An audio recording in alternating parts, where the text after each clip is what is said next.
Hello everyone, welcome to Vishwas classes. NABARD development assistant mains exam के लिए मैं ये प्रेसी राइटिंग का एक step by step learning video आप लोगों के लिए लेकर आया हूँ। इसमें एक प्रेसी राइटिंग हम लोग अभी इसी वीडियो में सॉल्व करेंगे समझने के बाद में कि कैसे करना है। उसके बाद दो वीडियोस और लेकर आऊंगा जिसमें दो दो प्रेसी राइटिंग हम लोग सॉल्व करेंगे। आप लोगों से रिक्वेस्ट है, वीडियो में मेरे साथ बिल्कुल एंड तक बने रहिए। वीडियो अगर थोड़ा सा बोरिंग भी लगता है तो थोड़ा टॉलरेट कर लिए, क्योंकि आप लोगों के सिलेक्शन का सवाल है। विदाउट वेस्टिंग योर टाइम हम लोग वीडियो में चलते हैं। प्रेसी राइटिंग होता है क्या, बस पहले आप थ्योरेटिकली समझिए कि प्रेसी राइटिंग है क्या। प्रेसी राइटिंग एक कंसाइज समरी होती है पैसेज की। वर्ड पे ध्यान देगा, कंसाइज समरी होती है, ठीक है। इसमें एसेंशियल आइडियाज रहेंगे written in your own words, ये बहुत ज़्यादा ज़रूरी है। आप अपनी लैंग्वेज में लिखेंगे, आपको कॉपी पेस्ट नहीं करना। और usually 1/3 of the original length. अगर आपका 300 वर्ड्स का कोई पैराग्राफ है तो आपको उसे 100 वर्ड्स में क्रिस्प करना होगा, अपनी लैंग्वेज में करना होगा। स्टूडेंट्स, आप लोगों को इसमें 5 मेन रूल्स को ध्यान देना होगा। पहला, ब्रेविटी, शॉर्ट एंड कॉम्पैक्ट होना चाहिए। क्लैरिटी, इजी टू अंडरस्टैंड होना चाहिए। एक्यूरेसी, ओरिजिनल मीनिंग प्रिजर्व रहना चाहिए। ऑब्जेक्टिविटी, कोई पर्सनल ओपिनियन आप नहीं देंगे, जितना पैसेज में दिया हुआ है सिर्फ वही आपकी दुनिया होगी प्रेसी करते हुए। लॉजिकल फ्लो, जो आइडियाज हैं वो कनेक्टेड रहने चाहिए, ठीक है। प्रेसी राइटिंग जो होता है, आप ऐसे समझ लीजिए कि आपको अपनी लैंग्वेज में एक पैराग्राफ को कंसाइज करके लिखना है, बट आपको उस पैराग्राफ के सेंट्रल आइडिया से भटकना ही नहीं है। उस पैराग्राफ में जो भी रेलेवेंट इंफॉर्मेशन है उसके साथ आपको छेड़खानी नहीं करनी है। तो इसके लिए स्टेप बाय स्टेप चलते हैं। फर्स्ट स्टेप रहेगा, रीड द पैसेज केयरफुली। आपको पैसेज कम से कम 2 से 3 बार पढ़ना पड़ेगा। पहली बार आप जब पैसेज पढ़ेंगे तो आपको उसकी थीम समझ आएगी। दोबारा आप जब पैसेज पढ़ेंगे आपको उसका की आइडियाज पता चलेंगे, क्या क्या की आइडियाज है। हम उसे लिख सकते हैं साथ साथ अपने पास रफ शीट में। तीसरी बार आप रीडिंग करेंगे तो आप इंपॉर्टेंट सेंटेंसेस को भी मार्क कर सकते हैं एक तरह से। मार्क एज इन, आपको क्योंकि रफ शीट में ही लिखना होगा तो आप रफ शीट में ही कुछ शॉर्ट में करके उसको लिख सकते हैं कि कौन सी लाइन है, कहाँ से कहाँ तक है, उसमें आइडिया क्या है, ठीक है। इसमें आप क्या देखेंगे, सेंट्रल आइडिया, उसके सपोर्टिंग आर्ग्यूमेंट और पैसेज का कंक्लूजन। ये सब कुछ आपको 2 से 3 बार रीड करके करना पड़ेगा। इसके लिए आपके रीडिंग स्किल्स अच्छे होने चाहिए, जिसके लिए मैंने ऑलरेडी काफ़ी सारा मटेरियल आप लोगों को दिया हुआ है। आप जब क्वेश्चंस करते हैं, सीटिंग अरेंजमेंट करते हैं, पजल्स करते हैं रीजनिंग में, तो आपके रीडिंग स्किल्स उसमें डेवलप होने लगते हैं।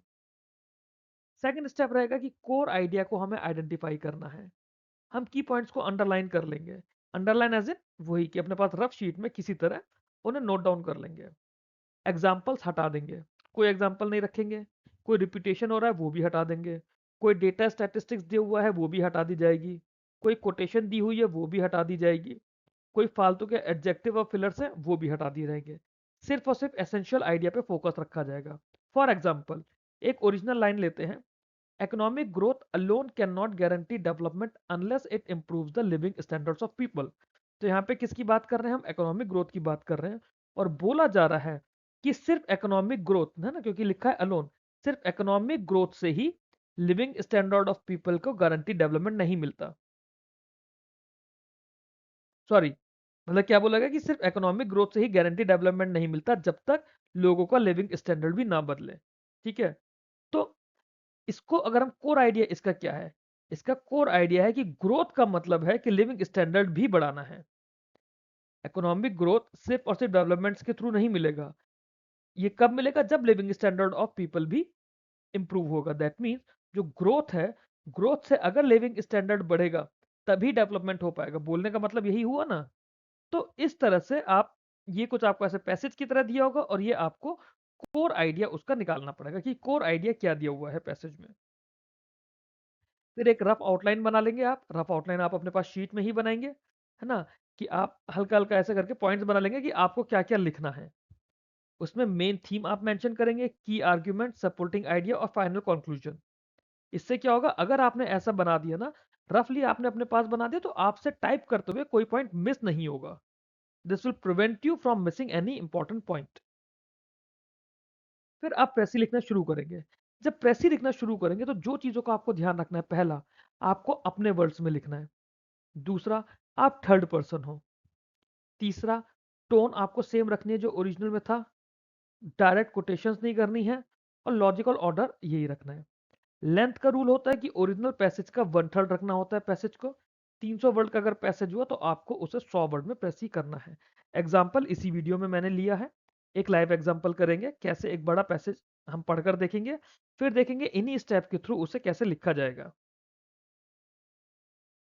पांचवा बहुत ज्यादा जरूरी, एक अप्रोप्रिएट टाइटल भी देना है ना। शॉर्ट और क्लियर टाइटल होना चाहिए।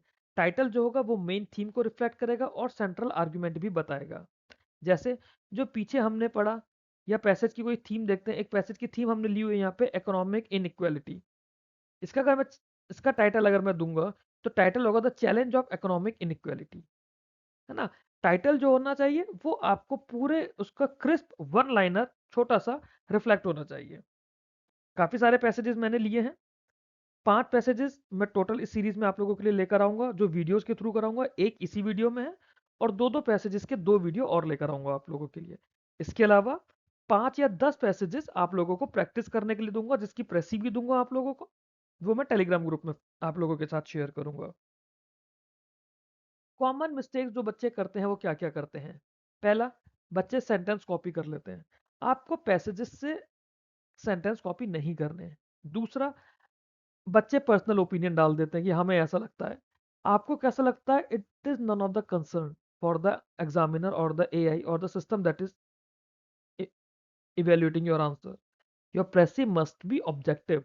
जो ऑब्जेक्टिविटी हमने शुरू में बोली थी कि ऑब्जेक्टिविटी रहनी चाहिए। तीसरा, कहानी बनाते बनाते मिसिंग की आइडियाज, बच्चे आइडियाज ही खो देते हैं। जो इंपॉर्टेंट आर्ग्यूमेंट है वही गायब हो जाता है। वर्ड लिमिट बढ़ जाती है।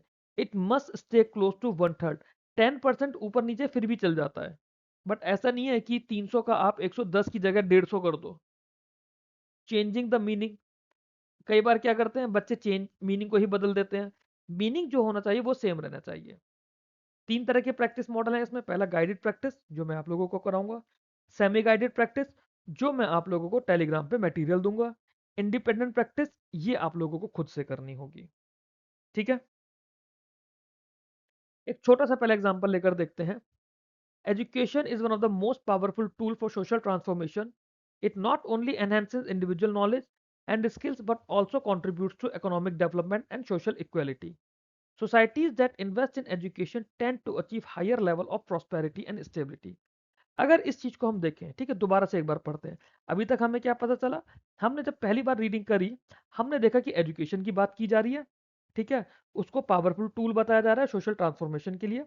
ये बताया गया है कि सिर्फ इंडिविजुअल को ही नहीं, मतलब इंडिविजुअल की नॉलेज और स्किल्स को ही नहीं, बट इकोनॉमिक डेवलपमेंट और सोशल इक्वलिटी को भी कंट्रीब्यूट करता है। ठीक है, तो हमने जब इतना देखा, फिर हमने ने जो उसके आगे की लाइन थी वो भी हमने देखी थी कि सोसाइटीज जो एजुकेशन में इन्वेस्ट करती हैं, उन्हें हायर लेवल ऑफ प्रॉस्पेरिटी और स्टेबिलिटी मिलती है। दैट मीन्स हम बात कर रहे हैं कि एजुकेशन से क्या क्या हो रहा है। सोशल ट्रांसफॉर्मेशन हो रहा है। एजुकेशन एक पावरफुल टूल है ना। ये हमारा सेंट्रल आइडिया हम लोग लेने की कोशिश कर रहे हैं। Education powerful tool, social transformation, enhances individual knowledge skills, economic development, social equality, investment in education, higher level of prosperity and stability। कुछ इस तरह का पढ़ के हमें समझ आया। ठीक है, इसको हम जब अब एक बार दोबारा पढ़ते हैं। Education is one of the most powerful tool for social transformation. It not only enhances individual knowledge and skills, but also contributes to economic development and social equality. Education की बात हो रही है कि उससे इकोनॉमिक डेवलपमेंट भी हो रहा है, सोशल इक्वलिटी भी हो रही है, इंडिविजुअल की नॉलेज और स्किल्स भी बढ़ रहे हैं। ठीक है, societies that invest in education tend to achieve higher levels of prosperity and stability. मतलब अगर एजुकेशन होती है, दूसरी बार पढ़ के जो मुझे समझ आया, अगर एजुकेशन होती है तो हमें इकोनॉमिक डेवलपमेंट भी मिलेगा, सोशल इक्वलिटी भी मिलेगी, प्रॉस्पेरिटी भी अच्छी होगी, स्टेबिलिटी भी अच्छी होगी। मतलब सब कुछ हमारे डेवलपमेंट से रिलेटेड बात हो रही है। 2 बार पढ़ने में ही हमें पता चल गया कि एजुकेशन को हम डेवलपमेंट से रिलेट कर रहे हैं। और क्योंकि education is the most powerful tool for social transformation बोला है, दैट मीन्स हम एजुकेशन का रोल बता रहे हैं। Role of education in development, आपको टाइटल मिल गया। ठीक है, अब टाइटल और इस पैसेज के साथ आप दोबारा देखिए। हमने बात करी कि इसमें आपको स्पेसिफिक आइडिया लेना है, आपको अपनी ही लैंग्वेज में लिखना है। तो मैंने कैसे लिखने की कोशिश करी कि education plays a crucial role in social transformation, क्योंकि सोशल ट्रांसफॉर्मेशन की बात है। By improving knowledge and skills, it contributes to economic growth and promote social equality. ठीक है, यही सारी चीजें यहां पर हैं। जो नॉलेज और स्किल्स है वो मैंने ऊपर डाल दिया। Countries that invest in education achieve greater prosperity and stability. ठीक है, लेंथ वाइज प्रेसी नहीं है ये, बट एक तरह से लैंग्वेज कैसे चेंज करनी है, कैसे आइडेंटिफाई करना है, सिर्फ वो बताने की मैंने कोशिश करी है यहाँ पे। क्लियर? अब आगे चलते हैं हम लोग, एक्चुअल एक पैसेज का एग्जांपल देखते हैं सबसे पहले। अच्छा, उससे पहले तीन चीजों का ध्यान रखना, हमें एग्जांपल्स हटा देने हैं, एक्सप्लेनेशंस दी हुई है वो हमें हटा देने हैं, कोई एक्स्ट्रा एडजेक्टिव्स है वो हमें हटा देंगे, तो क्या बचेगा? सिर्फ प्रेसी कंटेंट बचेगा। ये ट्रिक है, बहुत इंपॉर्टेंट है, ये आप लोगों को बता रहा हूँ। कोई भी प्रेसी राइटिंग किसी भी एग्जाम के लिए आती है, एग्जाम्पल्स उसमें से हटा दो, एक्सप्लेनेशंस जो दी हुई है वो हटा दो, जो एक्स्ट्रा एडजेक्टिव्स दिए हुए हैं वो हटा दो। एक पैसेज देखते हैं। ठीक है, मैंने एक पैसेज लिया था इन्फ्लेशन इकोनॉमिक स्टेबिलिटी पर। पैसेज क्या है? Inflation refers to the sustain increase in general price level of goods and services in an economy over a period of time. Moderate inflation is generally considered a normal feature of growing an economy as it reflects increasing demand and economic expansion. However, high and persistent inflation can erode purchasing power, reduce savings, and create uncertainty for business and consumers. For households with fixed income, rising prices reduce the real value of their earnings and savings. Businesses also face difficulties in planning investment decisions when inflation becomes unpredictable. Therefore, maintaining price stability is one of the key objectives of economic policy. Central bank plays a crucial role in controlling inflation through monetary policy instruments such as interest rates, open market operation, and reserve requirements. By adjusting these tools, central bank attempt to influence the supply of money and credit in the economy. At the same time, inflation management requires coordination between monetary and fiscal policies. Excessive government spending or supply constraints in key sectors can contribute to rising prices. Therefore, controlling inflation requires a balanced approach that combines sound monetary policy, fiscal discipline and structural reform. ठीक है, अब इस passage को अगर मुझे प्रेसी में करना है तो सबसे पहले, क्योंकि मेरे पास पावर पॉइंट पे थोड़ा सा स्लाइड का लिमिटेशन है आप लोगों को बताने के लिए, मैं इसकी एक पिक अपने फ़ोन में क्लिक कर लेता हूँ। आप लोगों से भी रिक्वेस्ट करूंगा कि इसकी एक पिक अपने फ़ोन में आप लोग क्लिक कर लीजिए, सो दैट आपको अगली स्लाइड पे पैसेज में क्या लिखा है उसके साथ रिलेट करना ईजी हो जाए। ठीक है, ओके। स्टेप वन, हमें इसका सेंट्रल आइडिया आइडेंटिफाई करना है क्या है। तो मैंने जब इसको करा, मेरे हिसाब से इसका सेंट्रल आइडिया बना कि इन्फ्लेशन से परचेजिंग पावर और इकोनॉमिक स्टेबिलिटी दोनों अफेक्ट हो रही है ना, और उसे कंट्रोल करने के लिए इफेक्टिव मॉनेटरी और फिस्कल पॉलिसीज की हमें रिक्वायरमेंट है। ये हमने कहाँ कहाँ बताया है, अगर आप पैसेज को ध्यान से देखें, ठीक है, तो जो पैसेज का फर्स्ट पैराग्राफ है उसमें हम लोगों ने क्या बताया कि मॉडरेट इन्फ्लेशन अच्छा होता है। ठीक है, मॉडरेट इन्फ्लेशन हमें ज़रूरी होता है, बट अगर बहुत ज़्यादा हो जाएगा तो वो इन्फ्लेशन के लिए, तो वो हमारे हाउस होल्ड्स के लिए बेकार हो जाएगा, अगर वो ख़राब हो जाएगा तो भी हमें दिक्कत है। दैट मीन्स हमारी इकोनॉमिक स्टेबिलिटी पे बात आ गई। फिर हमने इसमें हाउस होल्ड्स के बारे में बताया था कि जहाँ पे राइजिंग प्राइसेस जो जो होती हैं तो उससे उनकी अर्निंग और सेविंग्स खराब होने लगती है, बिजनेस को भी दिक्कत होने लगती है। तो वही इन्फ्लेशन से कैसे इकोनॉमिक स्टेबिलिटी हो रही है वो हमने बताया। हाउसिंग्स के लिए हमने बताया कि परचेजिंग पावर में दिक्कत होती है ना। फिर थर्ड और फोर्थ पैराग्राफ में हम लोगों ने बताया था कि सेंट्रल बैंक या जो गवर्नमेंट है वो मतलब उसको क्या करना है, मॉनेटरी पॉलिसी इंस्ट्रूमेंट्स लेकर आती है इन्फ्लेशन को कंट्रोल करने के लिए, फिस्कल पॉलिसीज लेकर आती है इन्फ्लेशन मैनेजमेंट के लिए। दैट मीन्स इसको कंट्रोल करने के लिए इफेक्टिव मॉनेटरी और फिस्कल पॉलिसीज की रिक्वायरमेंट होती है। कुछ इस तरह का इसका सेंट्रल आइडिया निकल कर आया था। फिर हमने इसमें से की पॉइंट्स को एक्सट्रैक्ट कर लिया। एसेंशियल आइडियाज क्या है कि इन्फ्लेशन की डेफिनेशन बताई हुई थी सबसे पहले, that means inflation is a sustained rise in general price levels. ठीक है, फिर हमने ये भी बताया था कि मॉडरेट इन्फ्लेशन जो है, पहले पैराग्राफ में बताया है कि moderate inflation is generally considered a normal feature of growing economy. क्यों? क्योंकि इंक्रीज डिमांड और इकोनॉमिक एक्सपेंशन होता है। तो इतनी बड़ी हमने क्या कि एडजेक्टिव्स फालतू के हटा देने हैं, फालतू की कहानी एक्सप्लेनेशन हटा देनी है। मॉडरेट इन्फ्लेशन में कंपनी इकोनॉमिक ग्रोथ। ठीक, अब यहाँ पे हमें मस्ट भी करके नहीं देना है, क्योंकि हमें ऑब्जेक्टिव रखना है, हमें अपना ओपिनियन नहीं देना है। फिर सेकंड पैराग्राफ में हम लोगों ने बताया कि हाउस होल्ड इनकम्स को दिक्कत होती है, बिजनेसेस को दिक्कत होती है। क्या दिक्कत होती है?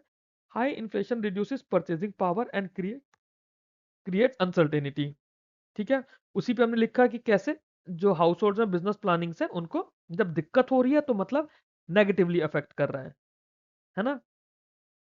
फिर इसके बाद हमने क्या पढ़ा था इसमें आगे, हमने सेंट्रल बैंक का रोल पढ़ा था।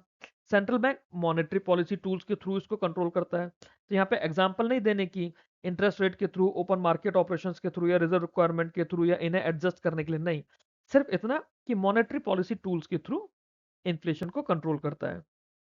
फिर लास्ट पैराग्राफ में हमने क्या पढ़ा था कि इन्फ्लेशन मैनेजमेंट के लिए मॉनेटरी और फिजिकल दोनों पॉलिसीज के अंदर हमें कोऑर्डिनेशन बिठाना होगा। उसमें लिखा था, आपने अगर फोटो क्लिक करी है तो आप फोटो देखिए एक बार, बिल्कुल लास्ट लाइन लिखी है, therefore controlling inflation requires balanced approach that combines sound monetary policy, physical discipline and structural reforms. मतलब इफेक्टिव कंट्रोल के लिए हमें मॉनेटरी और फिजिकल पॉलिसी के बीच में कोऑर्डिनेशन बिठाना पड़ेगा। ये हमारे की पॉइंट्स थे जो हमने अपनी लैंग्वेज में लिखे हैं, हमने वहां से कॉपी पेस्ट नहीं करा है, वहां पे पढ़ पढ़ के हमने अपनी ही लैंग्वेज में इन की पॉइंट्स को लिख दिया है। फिर एक इसकी ब्रीफ आउटलाइन बनाएंगे। ब्रीफ आउटलाइन क्या है, meaning and effect of inflation डालना है, problem cause by high inflation डालना है, रोल ऑफ सेंट्रल बैंक डालना है, नीड डालनी है कोऑर्डिनेटेड इकोनॉमिक पॉलिसीज की, जो कि हमारा कंक्लूजन हो जाएगा। 4 स्टेप्स में हमारा पूरा ये हो जाएगा, क्योंकि 4 पैराग्राफ्स है ना, 4 पैराग्राफ दिए ना उसमें, चारों पैराग्राफ में क्या करना है या चारों पैराग्राफ में क्या बताया है वो हमने यहाँ पर लिख दिया। ठीक है, अब हम इसको प्रेसी में कन्वर्ट कर देंगे। प्रेसी में से इसको कैसे कन्वर्ट करेंगे, जो हमने की पॉइंट्स एक्सट्रैक्ट करे थे स्टेप 2 में, वीडियो में वापस जाके उसको एक बार रीड कर लीजिए और उसकी फोटो क्लिक कर लीजिए। ठीक है, मैंने उसकी फोटो क्लिक कर ली है अपने पास। मेरा पहला पॉइंट था, inflation is a sustained rise in general price levels. ठीक है, हमने बताया कि inflation refers to the continuous rise in the general price level in an economy. दूसरा पॉइंट था, मॉडरेट इन्फ्लेशन में अकम्पनी इकोनॉमिक ग्रोथ। तीसरा पॉइंट था, high inflation reduces purchasing power and create uncertainty. तो मैंने इसको लिखा, while moderate inflation may accompany economic growth, excessive inflation reduces purchasing power and creates uncertainty for household and businesses। है ना, वही चीज है, कुछ आइडिया में चेंज तो नहीं करा। तीसरा स्टेप मैंने क्या लिखा था, sorry fourth, it negatively affect household and business planning, वो हमारा यहाँ पर आ गया। फिफ्थ था, central bank control inflation through monetary policy tools. Sixth था, effective control require coordination between monetary and physical policies. हमने क्या लिखा, central banks attempt to maintain price stability by using monetary policy tools such as interest rate and credit control. अब यहाँ पे हमें क्योंकि word limit भी रखनी है तो मे भी कुछ कुछ वर्ड्स हम डाल देते हैं, बट एग्जैक्ट एग्जाम्पल हम नहीं डालेंगे। Effective inflation management also requires coordination between monetary policy, fiscal discipline, and structural economic reform। हमने इसको प्रेस ही कर दिया। ठीक है, अब बात है, हमें इसके टाइटल भी चाहिए। अब मैंने तो चलो अपने पास से मेहनत करके बनाया, मेरे को टाइटल पता है, बट अगर इसका हम लोग टाइटल देखेंगे तो क्या है, हम लोग इन्फ्लेशन की बात कर रहे हैं, इन्फ्लेशन कंट्रोल करने के लिए मॉनेटरी पॉलिसी, फिजिकल पॉलिसी की बात कर रहे हैं। मॉनेटरी पॉलिसी, फिजिकल पॉलिसी हमारी इकोनॉमिक पॉलिसी का पार्ट होता है, इसलिए इसका नाम हमने इन्फ्लेशन एंड इकोनॉमिक पॉलिसी डाल दिया। आई होप आपको इस एग्जाम्पल से समझ आया होगा कि प्रेसी हमें कैसे करनी है। आप लोगों को अगर वीडियो अच्छा लगा हो तो आप लोग मेरे को कमेंट बॉक्स में बताइए। इस वीडियो पे अगर मेरे पास प्रॉपर तरीके से रिप्लाई आता है आप लोगों का, टेलीग्राम पर भी, यूट्यूब पर भी, तभी मैं इसके बाकी वीडियोस बनाने की कोशिश करूंगा। आज अगर मैं आज हो गई है हमारी 19 तारीख, नवरात्रों का पहला दिन है, आज मैं ये वीडियो अपलोड कर रहा हूँ। 20 तारीख की शाम को या 21 तारीख की शाम को नेक्स्ट वीडियो आएगा, प्रोवाइडेड मेरे पास शाम तक मुझे रिस्पॉन्स ऐसा मिले कि इस मेहनत का इफेक्ट आ रहा है। क्योंकि प्रेसी राइटिंग के लिए पहले मुझे पैराग्राफ खुद ढूंढना पड़ेगा, फिर मेरे को उसकी प्रेसी करनी पड़ेगी, it will take my time ना, उसमें एफर्ट्स मुझे थोड़े ज़्यादा लगेंगे। तो वो तभी होगा जब मेरे पास प्रॉपरली रिस्पॉन्स आएगा आप लोगों का। अगर आप लोगों का कोई सजेशन है, कोई फीडबैक है, वो भी आप लोग मेरे साथ टेलीग्राम पे कम्युनिकेट कर सकते हैं। जो आप मेरे रेगुलर स्टूडेंट्स हो, आप लोगों को पता है मेरे से कैसे कोऑर्डिनेट करना है। अगर कोई नया बच्चा इसे देख रहा है तो ये मेरा ग्रुप है जहाँ पे आरबीआई असिस्टेंट, नाबार्ड, डीए और बाकी बैंकिंग एग्जाम्स का डिस्कशन होता है। यहाँ पे आप लोग मेरे साथ इसके लिए कनेक्ट कर सकते हैं, फीडबैक अपना शेयर कर सकते हैं। Thank you very much for watching this video. Keep learning, keep growing.